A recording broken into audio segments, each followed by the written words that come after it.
इत्यादि माटीकला बोर्ड की इस प्रेस वार्ता में आप सभी का बहुत बहुत स्वागत है। आज ये प्रेस वार्ता एक महत्वपूर्ण विषय को लेकर रखी गई है कि हम आगामी योजना आपके सामने रखना चाह रहे हैं। सबसे पहले तो मैं माननीय मुख्यमंत्री जी का इस बात का धन्यवाद करना चाहूँगा कि पिछले साल जो हमें बजट दिया था 1000 मशीनों का, विद्युत चालित चाक और मिट्टी गोंदने की मशीनों की, उसको इस वर्ष के 2025-26 के बजट में उन्होंने उसको दुगना कर दिया। इसके लिए उनका धन्यवाद कि 2000 मशीनें विद्युत चालित चाक भी 2000 और 2000 ही मिट्टी गोंदने की मशीनें देने की बात रखी है। इससे हमारे लिए एक टास्क बड़ा हो गया और हम उसको करने के लिए 2000 के लिए 200 विधानसभा है, प्रत्येक विधानसभा से 10 व्यक्तियों का चयन किया जाएगा। हमारे पास करीब टोटल हमारे पास में जो है अभी 13,897 फार्म आ चुके हैं और 13,897 फार्मों में से पिछले वर्ष के भी हैं, उनको निकल जाएंगे। जो शेष बचे हैं उनके चयन के लिए हमने जो पात्रता रखी हुई है, महिलाओं का कोटा भी रखा हुआ है। प्रत्येक विधानसभा में 2 महिलाएं हैं, 2 विकलांग हैं, उसके बाद अलावा बाकी 6 बचेंगे।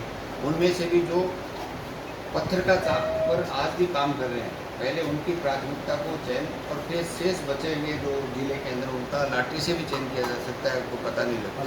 एकदम पारदर्शिता से उनका चयन करके फिर 2 विधानसभाओं को मिलाते हुए 20-20 के सेट में उनका प्रशिक्षण कैंप लगाकर हम उनको प्रशिक्षित करेंगे। प्रशिक्षण में गुणवत्ता लाने के लिए पिछले वर्ष का जो हमें अनुभव रहा, उसमें गुणवत्ता लाने के लिए कि उनको अच्छी गुणवत्तापूर्वक प्रशिक्षण मिले, उसके लिए एक तो योग्य है, जो पात्र योग्य है, जो प्रशिक्षण कराने वाली इंस्टीट्यूट है, उनके लिए हमने आवेदन मांगे हैं कि वो हमारे साथ में अटैच हों। हमें बताएं भी, जैसे कौशल विकास की है, टूडा की भी है, यहाँ एक कुमारप्पा नाम से एक इंस्टीट्यूट है और जब जोधपुर में भी एक इंस्टीट्यूट है, वो सभी सरकारी इंस्टीट्यूट है। उनसे भी कहा आपके प्रशिक्षण कार्यक्रम के साथ हमें बताएं, हम हमारे कामगारों को गुणवत्तापूर्ण प्रशिक्षण दिलाना चाहते हैं। और वो फील्ड में जाएंगे तो ठीक है, नहीं तो उनका उपयोग हम उसमें करेंगे कि ट्रेनर्स भी हम खुद तैयार करेंगे। अभी ट्रेनर्स नहीं है, चाहे प्रधानमंत्री विश्वकर्मा योजना हो, चाहे कोई भी हो, हमारे कुम्हारों के काम के लिए, प्रजापतियों के इस मिट्टी के काम के लिए ट्रेनर्स भी ढंग से उपलब्ध नहीं है। सर्वप्रथम हमने उनके लिए भी उनके आवेदन मांग लिए हैं कि जो व्यक्ति इनको प्रशिक्षण देने के लिए प्रशिक्षक बनना चाहता है वो आवेदन करें। उनको हम खुर्जा में, यूपी में वहाँ चल रहा है, तो उसका तो मुझे नॉलेज है। यहाँ हम कौशल विकास से, इन संस्थाओं से कांटेक्ट करके जहाँ भी होगा उनका 10 दिवसीय प्रशिक्षण पहले उनको ट्रेन करके उनको प्रमाणीकरण हो जाएगा। फिर उन लोगों को हम अलग अलग जगह पर भेजेंगे। उसकी विशेष बात यह है कि राजस्थान में खाली माटीकला केवल मटके बनाने की काम ही नहीं है। ये तो मटके बनाना, दिए बनाना, कुल्हड़ बनाना, ये तो रोज़मर्रा की आवश्यकता की पूर्ति के लिए काम है। लेकिन माटीकला अपने आप में एक संपूर्ण कला है, एक आर्ट है। जिस तरीके से चित्रकला है, संगीत कला है, वाद्य कला है, इसी तरीके से ये माटीकला भी है। तो इसके तहत राजस्थान के अंदर मैं वहाँ से आबू रोड से शुरू हूँ। आबू में श्यावा एक गाँव है, वहाँ पर मुखोटा कला है, वो मुखोटे बनाते हैं। वहाँ की एक आदिवासी महिला है टिप्पू देवी, जाति का भी इसमें कोई लेना देना नहीं है। वो टिप्पू देवी नाम की आदिवासी महिला, उसने जो पहाड़ों के ऊपर खड्डों के अंदर अच्छी उम्दा मिट्टी इकट्ठी होती है, उसके मुखोटे बनाने शुरू किए। और नीचे आबू रोड पर श्यावा एक गाँव है, उसके अंदर वहाँ पर वो उन्होंने उसको पकवा के यहाँ नीचे आके ले जाते हैं, जो कुम्हारों की न्याई होती है उसमें पकाने वाला सिस्टम है, और वापस ले जाके वो आदिवासी महिलाएं उसको सुंदर मुखौटे के ऊपर कलर करना, उनके कपड़े साफा बांधना, या लेडीज़ का है तो इस तरीके का तो बहुत प्रसिद्ध है। और प्रधानमंत्री की जो 10 सशक्त महिलाओं के अंदर उसका एक का नाम है और 7 देशों की यात्रा कर चुकी है। तो ऐसी कला को भी हम उजागर करना चाहते हैं ताकि लोग सीखें, उसको देखें। और इसी के साथ ही राजसमंद में है मोलेला के अंदर जो अपने इसी उद्योग भवन के अंदर भी जो दीवार पर जो लगी हुई टाइल्स मिट्टी की जो उभरी हुई, वो हाथ से ही बनाई जा सकती है।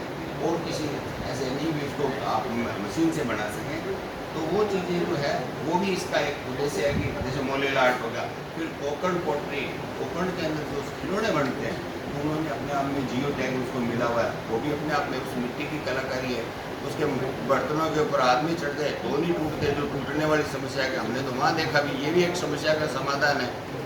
इसी तरीके से हमारी रामगढ़ की पोट्री, रामगढ़ के अंदर मिट्टी इतनी उम्दा है और साथ में वहाँ हमारे वो ओम प्रकाश गालू और दो भाई बहन हैं, उनके कलाकृतियों का एक म्यूजियम बना हुआ है, हर बड़ा आदमी देखने आता है। तो ऐसी चीज़ें और इन्हीं चीज़ों की कलाकृतियों के आधार पर उदयपुर में अलग कलाकारी है।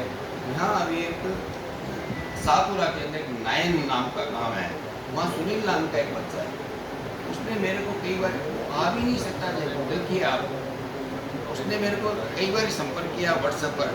फिर एक दिन कहा साहब आप मेरे पर कृपा करो, आप कम से कम एक बार आओ तो सही। हम यहाँ पर एक सामूहिक विवाह का आयोजन था त्रिवेणी में, उस दिन उसके गए, देख के दांतों तले उंगलियाँ दबानी पड़ी। बच्चे ने अपने घर के कमरे के अंदर कम से कम 100 से ज़्यादा कलाकृतियाँ हाथ से बनाकर इतने सुंदर सजीव छोटे छोटे आइटम्स होंगे। इतनी बड़ी प्रतिभाएं भी हैं, उनको हम ट्रेनर के रूप में भी लाएंगे, उनकी इनकम बढ़ाएंगे, गरीबी के अंदर जी रहे हैं। तो इससे जो बात है ये हमारा इसका मेन उद्देश्य है कि इसके ट्रेनर्स की पूरी प्रक्रिया को समझ के इसको पूरा प्रशिक्षण कार्यक्रम चला के हम इसको करेंगे। और पूरे बांटने को तो हम 2000 मशीनें, किसी भी 2 जिलों के अंदर भी 2000 की संख्या में हमारे पास आवेदन आए हुए हैं 13,000 में से, लेकिन नहीं, सभी जगह इसका एक मैसेज जाए, सभी जगह धीरे धीरे, क्योंकि ये विकास भी करने की हो सकता है, एक साथ नहीं हो सकता, तो उसको हमने करने का लक्ष्य रखा है। इससे उनकी आय दुगनी होगी। और साथ में साथियों सबसे बड़ी बात मैं आपके सामने रखना चाहूँगा कि जो चाक है ये तो केवल उसका काम आसान करता है, लेकिन मूल बात उनका जीवन स्तर क्यों नहीं ऊंचा उठा, इसके पीछे गए, बच्चे पढ़ क्यों नहीं रहे, बच्चों की पढ़ाई क्यों छूट जाती है, उसके पीछे जाने पर पता लगा कि आदमी खुद तो चाक पर काम करके और उसका बर्तन बनाता है या कलाकृति बनाता है, लेकिन मिट्टी गूंदने के लिए सारे परिवार को रखता है। वो उसके डड़े तोड़ेंगे, फिर उसको पीसेंगे, फिर उसको करेंगे, गलाएंगे और फिर उसके सारे। अब जब हमारी मेरी जैसे हम मशीनें देते हैं तो उनसे एक बात लिखवा के लेते हैं, कहते हैं कि आप अपने बच्चों की पढ़ाई, कोई भी व्यक्ति जो इसका कामगार योजना के अंदर लाभान्वित है वो बच्चों की पढ़ाई अधूरी नहीं छुड़वाएगा, उनको पढ़ने दो, आपकी इनकम बढ़ गई ना, दुगनी तो हो ही जाती है कम से कम। तो हमारा मुख्य लक्ष्य है कि जो मुख्यमंत्री जी की हमारी बजट घोषणा है इसका 100% क्रियान्वयन हम नवंबर से पहले करना चाह रहे हैं, दिवाली से पहले, ताकि उन लोगों को दिवाली के अवसर पर जो काम करने का मौका मिलेगा बढ़िया, उसमें उनको काम कर, वो अच्छा काम कर सके, अच्छी इनकम कर सके। साथ ही साथ जो अच्छे कलाकार हैं जिनको राष्ट्रपति पुरस्कार भी, माटी कला कितनी बड़ी है कि इसको राष्ट्रपति पुरस्कार भी लोगों को मिला हुआ है। मोलेला में 2 जने हैं, रामगढ़ में है, उदयपुर में है। इसी तरीके से तो जब राष्ट्रपति पुरस्कार मिल सकता है बड़ी बात है हमारे लिए। तो उन चीज़ों के लिए भी उनका एक एंट्रियाँ हम ले रहे हैं।